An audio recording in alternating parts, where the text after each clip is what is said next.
नमस्कार, आदाब, सत श्री अकाल। स्वागत है आपके अपने YouTube चैनल थोड़ी फिल्म थोड़ा म्यूजिक पर।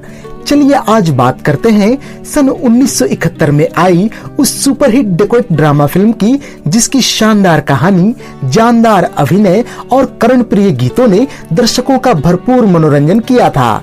जी हाँ, हम बात कर रहे हैं फिल्म मेरा गांव मेरा देश की। शर्माऊं किस को बताऊं, ऐसे कैसे मैं सुनाऊं सबको अपनी प्रेम कहानियां। अगर हमने इस आवाज को बंद नहीं किया तो दूसरे किसी गांव से एक और आवाज उठेगी। मार दिया जाओ, छोड़ दिया जाओ, हिम्मत आ तो और आकर ले जाओ मुझे। ले जा रे, चांदी ले जा रे, पैसा ले जा रे, नाम जादे गद्दार। बाल माँ की, जान माँ की, हाय तीन निशानियां। खोसला इंटरप्राइजेस के बैनर तले इस फिल्म का निर्माण बोलू खोसला और लेखराज खोसला ने किया था तथा इसके निर्देशक थे राज खोसला। इस फिल्म के अलावा राज खोसला ने सीआईडी, काला पानी, एक मुसाफिर एक हसीना, वो कौन थी, मेरा साया, दो रास्ते, प्रेम कहानी, दोस्ताना और मैं तुलसी तेरे आंगन की जैसी अन्य कई बेहतरीन फिल्मों का निर्देशन भी किया था। बात करें फिल्म मेरा गांव मेरा देश के कहानी लेखक की, तो इसके लिए फिल्म में खोसला इंटरप्राइजेस को क्रेडिट दिया गया था। संभवतः यह कहानी राज खोसला ने लिखी हो या फिर फिल्म की कहानी खोसला इंटरप्राइजेस ने किसी गुमनाम लेखक से खरीदा हो। खैर, इस फिल्म के स्क्रीन प्ले राइटर थे जी.आर. कामत और इसके डायलॉग्स लिखे थे अख्तर रुमानी ने। फिल्म मेरा गांव मेरा देश अपने शानदार कैमरा वर्क के लिए भी जानी जाती है, जिसे अंजाम दिया था जाने माने सिनेमेटोग्राफर प्रताप सिंह ने। अगर बात करें फिल्म के एडिटर की, तो वो थे वामन भोसले। 2 घंटे 28 मिनट की लंबाई वाली इस फिल्म को रिलीज किया गया था 25 जून 1971 को। चलिए अब आपको रूबरू करवाते हैं इस फिल्म के कलाकारों से। इस फिल्म की मुख्य तथा सहायक भूमिकाओं में नजर आए थे धर्मेंद्र, आशा पारेख, विनोद खन्ना, जयंत, लक्ष्मी छाया, असित सेन, सुधीर, भगवान दादा, मोहन चोटी, बिरबल, मनमोहन, दुलारी, केदारनाथ सहगल, हरवंश दर्शन एम अरोड़ा इत्यादि। संगीतकार जोड़ी लक्ष्मीकांत प्यारेलाल की कालजयी धुनों से सजे हुए कुल 5 गाने इस फिल्म में रखे गए थे, जिनके बोल लिखे थे आनंद बख्शी ने। फिल्म के इन 5 कर्णप्रिय गीतों में अपनी मखमली आवाज का जादू बिखेरा था मोहम्मद रफी और लता मंगेशकर ने। फिल्म के सारे ही गाने न केवल उन दिनों बल्कि आज भी काफी लोकप्रिय हैं। ये गाने हैं आया आया अटरिया पे कोई चोर, अपनी प्रेम कहानियां, कुछ कहता है ये सावन, सोना ले जा रे, मार दिया जाए या छोड़ दिया जाए इत्यादि। चलिए अब आपको रूबरू करवाते हैं इस फिल्म से जुड़े हुए 11 खास अननोन फैक्ट से। फैक्ट नंबर 1, फिल्म मेरा गांव मेरा देश सन 1971 में सर्वाधिक कमाई करने वाली फिल्मों के दूसरे पायदान पर थी। इसका कुल बजट था लगभग 1 करोड़ रुपए तथा इसने भारत में कमाए थे 3 करोड़ रुपए। अगर बात करें इसके वर्ल्ड वाइड कलेक्शन की, तो इसने कुल 6 करोड़ रुपए का कारोबार किया था। फिल्म के बजट और कलेक्शन के हिसाब से इसे एक सुपरहिट फिल्म कहा गया था। अगर बात करें इस साल की 3 सर्वाधिक कमाऊ फिल्मों की, तो पहले स्थान पर थी फिल्म हाथी मेरे साथी, दूसरे स्थान पर थी फिल्म मेरा गांव मेरा देश और तीसरे स्थान पर थी फिल्म दुश्मन। इस साल मर्यादा, अंदाज, कटी पतंग, कारवां, शर्मिली, मेला, आनंद, महबूब की मेहंदी और मैं सुंदर हूँ जैसी अन्य लोकप्रिय फिल्में भी आई थी। फैक्ट नंबर 2, फिल्म मेरा गांव मेरा देश के निर्देशक राज खोसला सामान्यतः सस्पेंसिव फिल्मों के लिए ही जाने जाते थे। यह इनकी और धर्मेंद्र साहब की पहली डेकोइट ड्रामा फिल्म थी। इसी के बाद ही धर्मेंद्र साहब ने समाधि, पत्थर और पायल तथा शोले जैसी अन्य डेकोइट ड्रामा फिल्मों में काम किया था। फिल्म मेरा गांव मेरा देश की जबरदस्त सफलता को देखते हुए राज खोसला ने सन 1973 में एक अन्य डेकोइट ड्रामा फिल्म लाई थी। फिल्म का नाम था कच्चे धागे। इस फिल्म में भी विनोद खन्ना डकैत बने ही नजर आए थे। हालांकि इसमें धर्मेंद्र के जगह पर कबीर बेदी को लिया गया था।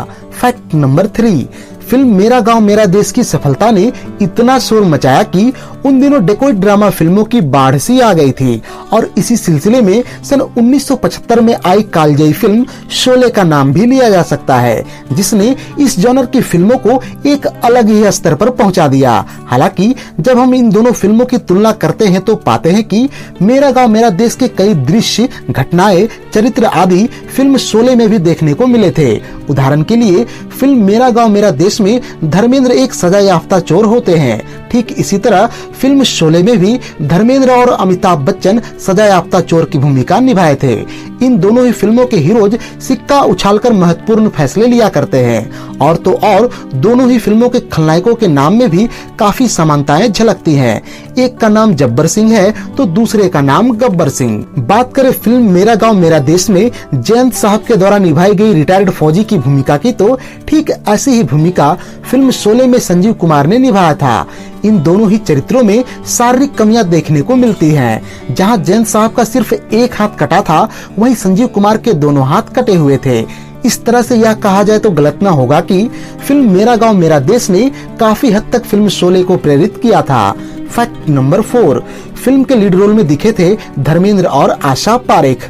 इन दोनों की जोड़ी पर्दे पर देखते ही बनती है। इन पर फिल्माए गए सभी गाने आज भी दर्शक बड़े चाव से देखते हैं और सुनते हैं। हाल ही में इंडियन आइडल के 11वें सीजन में धर्मेंद्र और आशा पारेख को मेहमान के तौर पर बुलाया गया था। यहाँ पर इन दोनों ने फिल्म मेरा गांव मेरा देश के शूटिंग के दिनों को याद करके काफी भावुकता जाहिर की थी और फिल्म के सुप्रसिद्ध गीत कुछ कहता है ये सावन में एक भावपूर्ण प्रस्तुति भी दिया था। यहाँ आपको धर्मेंद्र और आशा पारेख को लेकर यह भी बताता चलूं कि इन दोनों की जोड़ी उन दिनों हिट की गारंटी मानी जाती थी। इन दोनों की कुछ फिल्में हैं सन 1966 की आए दिन बहार के, 1968 की शिकार, 1969 की आया सावन झूम के, 1971 की मेरा गांव मेरा देश, 1972 की समाधि इत्यादि। धर्मेंद्र साहब आशा पारेख के अभिनय से खूब प्रभावित थे, यहाँ तक कि ये आशा पारेख को जुबली पारेख कह के पुकारते थे।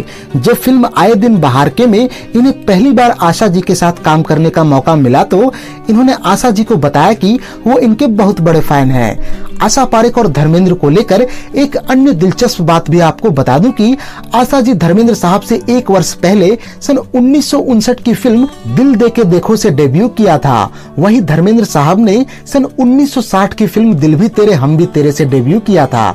इस लिहाज से आशा पारेख धर्मेंद्र की सीनियर थीं। अतः इन दोनों की फिल्मों के कास्टिंग में आशा पारेख का नाम पहले आता है, तब धर्मेंद्र साहब का। फिल्म मेरा गांव मेरा देश में भी यह सिलसिला देखने को मिला था। फैक्ट नंबर 5, फिल्म मेरा गांव मेरा देश के बारे में बात करें और विनोद खन्ना साहब का जिक्र ना हो यह संभव नहीं है। फिल्म में इनके द्वारा निभाया गया जब्बर सिंह का किरदार आज भी लोगों में खौफ भर देता है। इनकी लाल लाल आंखें और संवादों को चबा चबा कर बोलने का लहजा इस भूमिका में 4 चांद लगा देता है। इस फिल्म से पहले भी विनोद खन्ना ने अन्य कई फिल्मों में बतौर खलनायक काम किया था, पर यही वो पहली फिल्म थी जहां से इन्होंने बेशुमार लोकप्रियता हासिल करनी शुरू कर दी। विनोद खन्ना फिल्म इंडस्ट्री के उन चंद हीरोज में से हैं जिन्होंने बतौर खलनायक अपना कैरियर शुरू किया था और कुछ ही वर्षों के बाद इंडस्ट्री में लोकप्रिय हीरो बनकर छा गए। यहाँ आपको बताते चले कि विनोद खन्ना ने सन 1969 की फिल्म मन का मीत से बतौर खलनायक अपना कैरियर शुरू किया था और अगले 2 वर्षों तक कई फिल्मों में खलनायक ही बनते रहे। इनकी बतौर लीड हीरो पहली फिल्म थी सन 1971 में आई हम तुम और वो। हालांकि यह फिल्म बुरी तरह से फ्लॉप हुई थी। एज ए हीरो इनकी कैरियर को तब एक नई दिशा मिली जब अमिताभ बच्चन सरीखे अन्य लोकप्रिय अभिनेताओं के साथ इन्होंने काम करना शुरू किया। फैक्ट नंबर 6, फिल्म मेरा गांव मेरा देश में धर्मेंद्र, आशा पारेख और विनोद खन्ना के बाद तीसरी सबसे महत्वपूर्ण भूमिका निभाई थी अभिनेता जयंत ने। अभिनेता जयंत एक शानदार कदकाठी और मुस्कुराते चेहरे के मालिक थे। ये बड़े ही सहज अंदाज में बड़े बड़े संवादों को अंजाम दिया करते थे। ठीक इन्हीं की तरह इनके बेटों ने भी फिल्म इंडस्ट्री में खूब नाम कमाया था। अगर आप इनके बेटों को नहीं जानते हो तो बता दूं कि बॉलीवुड फिल्म इंडस्ट्री के जाने माने खलनायक व चरित्र अभिनेता अमजद खान और इम्तियाज खान इन्हीं के बेटे थे। फैक्ट नंबर 7, फिल्म में अगर महिला चरित्रों की बात की जाए तो आशा पारेख के बाद दूसरी सबसे महत्वपूर्ण भूमिका निभाई थी अभिनेत्री लक्ष्मी छाया ने। इस फिल्म से पहले इन्होंने लगभग 1.5 दर्जन सफल असफल फिल्मों में छोटे मोटे रोल किए थे, जिनमें सन 1963 की ब्लफ मास्टर, 1965 की गुमनाम, 1966 की तीसरी मंजिल, 1967 की उपकार और 1970 की मेरे हमसफर जैसी फिल्में शामिल थी। फिल्म मेरा गांव मेरा देश इनके कैरियर के लिए एक डिफाइनिंग फिल्म साबित हुई। हालांकि राज खोसला फिल्म में इनके द्वारा निभाई गई भूमिका के लिए मुमताज को लेना चाहते थे, जिसे वो सन 1969 की सुपरहिट फिल्म दो रास्ते में भी ले चुके थे, पर मुमताज ने इस फिल्म को यह कहते हुए मना कर दिया कि वो आशा पारेख के होते हुए फिल्म में सेकेंड लीड रोल नहीं करना चाहती हैं। इस तरह से फिल्म में लक्ष्मी छाया की एंट्री हुई। हालांकि जब राज खोसला ने फिल्म के लिए लक्ष्मी छाया के नाम की घोषणा की तो कई लोगों ने इनसे कहा था कि आप इतने महत्वपूर्ण भूमिका के लिए लक्ष्मी छाया जैसी अभिनेत्री को क्यों ले रहे हैं। फैक्ट नंबर 8, फिल्म में अभिनेत्री पूर्णिमा दास वर्मा के द्वारा निभाई गई इस पागल औरत की भूमिका को कौन भूल सकता है। इसके कई वर्षों के बाद सन 1995 की फिल्म करण अर्जुन में अभिनेत्री राखी ने भी कुछ ऐसी ही भूमिका निभाई थी, जिसे अपने मरे हुए बेटों का इंतजार था। यहाँ मैं आपको पूर्णिमा जी के बारे में एक दिलचस्प बात बता दूं कि आजकल के लोकप्रिय अभिनेता इमरान हाशमी इन्हीं के पोते हैं तथा veteran film director Mahesh Bhatt Purnima ji की बड़ी बहन के बेटे हैं। इस अत्यंत ही प्रतिभाशाली अभिनेत्री को लेकर एक अन्य दिलचस्प बात भी बता दूं कि जन्म से इनका नाम पूर्णिमा दास वर्मा न होकर इनका नाम मेहरबानू मोहम्मद अली था।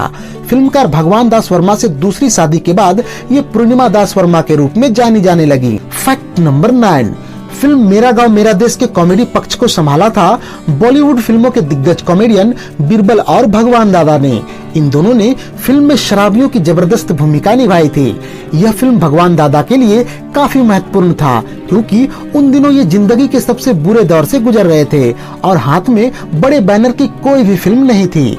दरअसल हुआ यूं था कि 1950 के दशक के उत्तरार्ध में इन्होंने एक फिल्म प्रोड्यूस की थी, जो कि बुरी तरह से पिट गई। इससे इनके सिर पर भारी कर्जा आन पड़ा। मजबूरन उन दिनों इन्हें बी ग्रेड फिल्मों में भी काम करना पड़ा। हालांकि लगभग 10 वर्षों बाद यानी कि 1970 तक भी इन्होंने अपना कर्ज नहीं चुकाया था। जब फिल्म मेरा गांव मेरा देश में इन्हें काम मिला तो इससे एक बार फिर से इनकी जिंदगी पटरी पर आ गई और इसके बाद अन्य कई बड़ी फिल्मों में भी इन्हें काम मिला था। तब कहीं जाकर इन्होंने अपना कर्ज चुका पाया। फैक्ट नंबर 10, फिल्म के सुपरहिट होने में इसके संगीत ने भी अपना भरपूर योगदान दिया था। फिल्म के 5 ही गाने एक से बढ़कर एक थे, जिन्हें गाया था लता मंगेशकर और मोहम्मद रफी ने।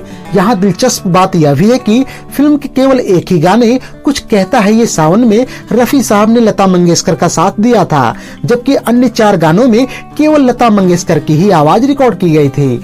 यहाँ गौर करने वाली बात यह भी है कि ऐसा कम ही होता है जब किसी फिल्म के मुख्य नायिका से अधिक गाने अन्य किसी महिला चरित्र को मिला हो, पर इस फिल्म में आशा पारेख के हिस्से में केवल 2 ही गाने आए थे, जबकि सहायक अभिनेत्री लक्ष्मी छाया पर 3 गाने फिल्माए गए थे। फिल्म के प्रसिद्ध गीत कुछ कहता है ये सावन के धुन को सन 1987 की सनी देओल और मीनाक्षी ससादरी की फिल्म डकैत के सुप्रसिद्ध गीत किस कारण नैया डोली में आंशिक तौर से प्रयोग किया गया था।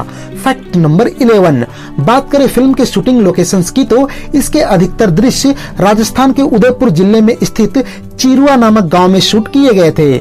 इस फिल्म के शूटिंग में स्थानीय जिला प्रशासन और ग्रामीणों ने अपना अमूल्य योगदान दिया था। इसके लिए खोसला इंटरप्राइजेस की तरफ से फिल्म के शुरू में ही उन्हें धन्यवाद भी दिया गया था। फैक्ट नंबर 12, बात करें फिल्म मेरा गांव मेरा देश को मिले अवार्ड्स की तो इस मामले में फिल्म काफी फिसड्डी साबित हुई थी। उस साल के फिल्म फेयर अवार्ड में धर्मेंद्र साहब को बेस्ट एक्टर कैटेगरी में नॉमिनेट तो अवश्य किया गया था, परंतु बेस्ट एक्टर का अवार्ड ले उड़े थे फिल्म आनंद के लिए राजेश खन्ना। दरअसल इस अवार्ड के लिए नॉमिनेट 4 फिल्मों में से 3 फिल्में राजेश खन्ना की ही थी। तो ये थी सन 1971 की सुपरहिट डेको ड्रामा फिल्म मेरा गांव मेरा देश पर हमारी एक खास पेशकश। उम्मीद है कि यह वीडियो आपको बेहद ही पसंद आई होगी। अगर यह वीडियो पसंद आई हो तो इसे लाइक और शेयर करें तथा ऐसे ही दिलचस्प वीडियोस की नोटिफिकेशन पाने के लिए चैनल को सब्सक्राइब करके बेल आइकन में ऑल का बटन दबा दें। और हाँ, इस वीडियो को अंत तक देखने के लिए आपको दिल से धन्यवाद।